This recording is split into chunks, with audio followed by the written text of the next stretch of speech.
제5장.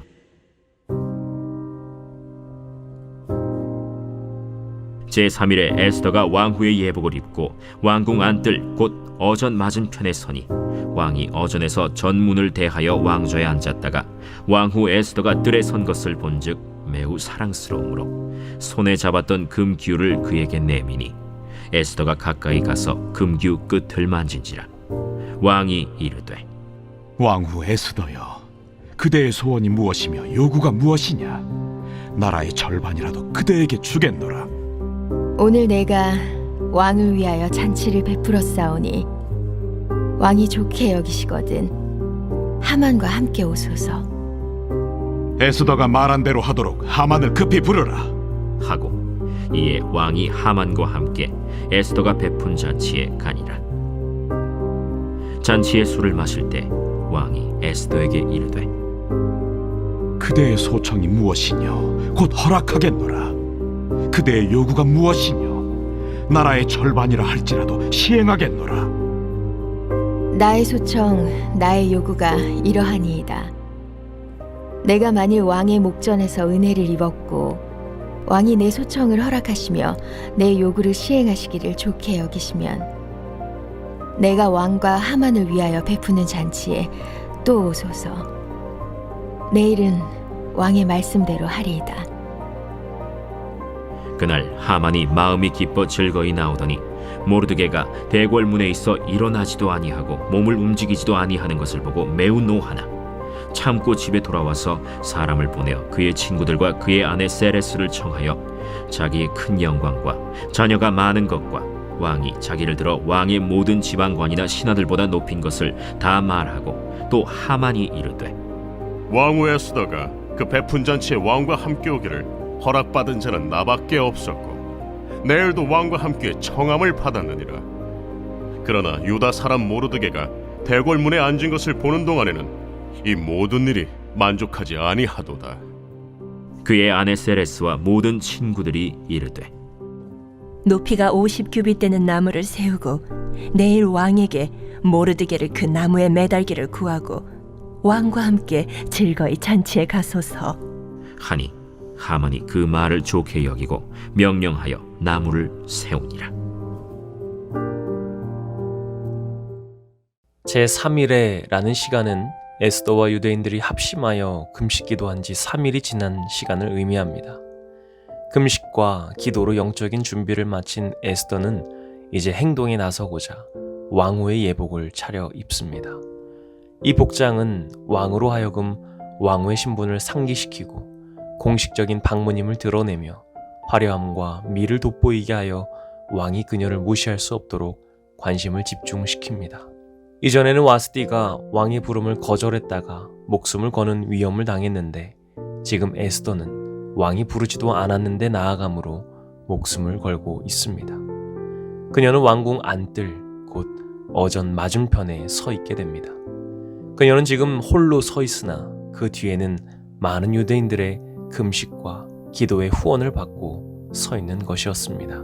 그녀의 운명뿐 아니라 민족의 운명까지 모든 것이 지금 이 한순간에 달려 있었습니다.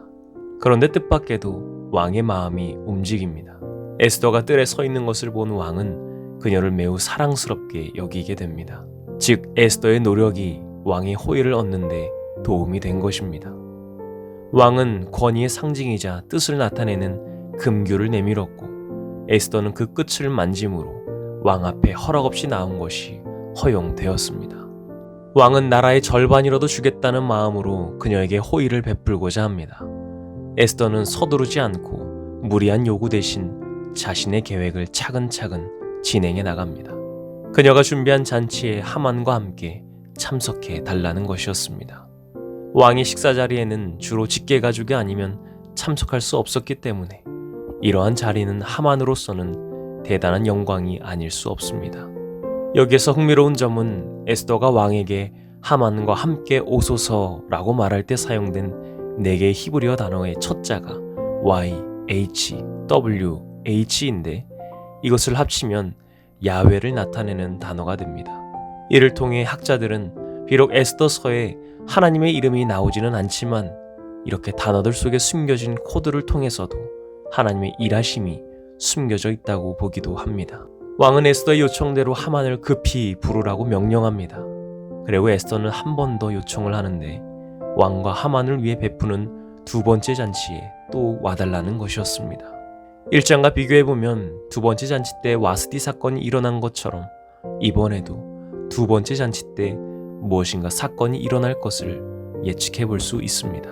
그러나 에스더의 의도면에서 본다면 그녀가 왜 이러한 긴급한 상황에서 왕에게 자신의 민족의 위기를 알리지 않는지, 또한 변덕스러운 이 왕이 마음을 바꾸기 전에 빨리 소원을 말하지 않고 이렇게 두 번의 잔치를 베풀며 시간을 끄는지에 대한 의문이 들게 됩니다.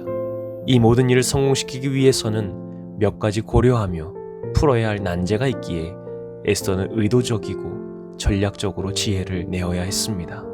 에스더가 스스로 유대인의 신부님을 밝히고 조서를 철회해달라고 요청한다면 왕은 그 요청에 대해 그 자리에서 답변할 수 없기에 사건의 진위를 알아보기 위해 시간이 필요했을 겁니다. 1장에서 보여준 대로라면 왕은 분명 방백들을 통해 알아볼 것이고, 그렇게 되면 하만이 왕을 설득한 시간을 벌게 되며 또 다시금 뇌물로 방백들을 매수하려 할 것입니다.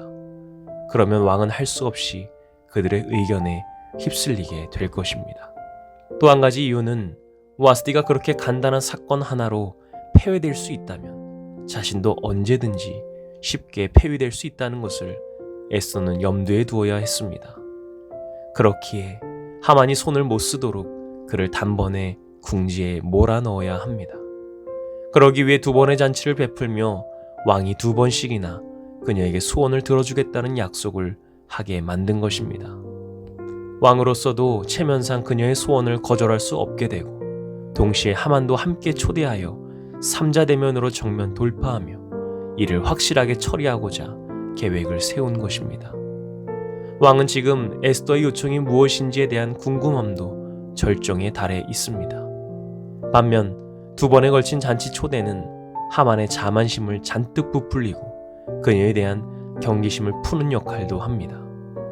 이제 우리의 관심은 두 번째 잔치에서 과연 에스더가 어떤 식으로 이를 해결할 것인가에 대한 것입니다. 그렇게 첫 번째 잔치에서 마음이 기뻐 즐거이 나온 하만의 눈에 들어온 자는 대궐문에 앉아있는 모르드게였습니다. 하만을 보고도 일어나지도 않고 몸을 움직이지도 않는 모르드게는 하만의 어떠한 협박이나 위협도 소용이 없었습니다. 그 길로 하만은 집에 돌아와 친구들과 아내를 청하여 모르드게를 죽일 방법을 강구합니다. 그들의 머리에서 나온 방법은 높이가 50규빗이나 되는 나무를 세워 왕에게 모르드게를 그 나무에 매달기를 구하자는 것이었습니다. 하만의 자존심만큼이나 높은 나무를 세워 도성 수산 전체가 보도록 본때를 보여주자는 어리석은 자들의 탁상 공론이었습니다. 그만큼 하만은 무엇이든지 할 수 있는 위치에 있다는 자만심으로 가득했습니다. 그 나무에 달리는 자가 어떻게 바뀌게 될지도 모르는 채 에스더는 왕이 부르지 않았는데도 안뜰로 들어가 왕에게 다가가는 남자든 여자든 모두 사형으로 다스리도록 되어 있는 규례를 알면서도 죽으면 죽으리라는 각오로 왕 앞에 나아갔습니다. 그리고 왕의 호의를 얻어 소원을 아뢰는 기회를 포착하게 됩니다. 여기에 하나님의 이름이 나타나지는 않았지만 에스더와 유대인들의 기도를 통해 유대인의 구원을 향한 하나님의 일하심이 작용한다는 것을 보게 됩니다. 그렇게 에스더는 두 번이나 왕을 향한 자신의 소청과 요구를 지연시킵니다. 이 일은 결국 언젠가 궁중 안에서 일어난 역적 모의에 의한 왕의 목숨을 건져내었던 모르드게와 에스더의 공헌의 기록을 왕이 읽게 하였고, 그로 인해 모르드게가 명예를 얻게 되고 하만의 위세가 추락하는 사건이 발생합니다.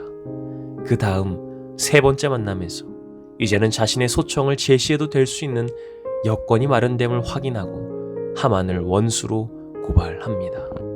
하나님께서 우리를 기다림의 자리로 이끄시는 이유가 이런 것입니다.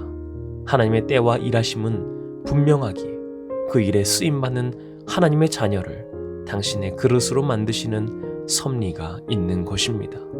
믿음의 길을 걸어가며 겪어야만 하는 기다림의 연속에 지치지 않기를 소망합니다.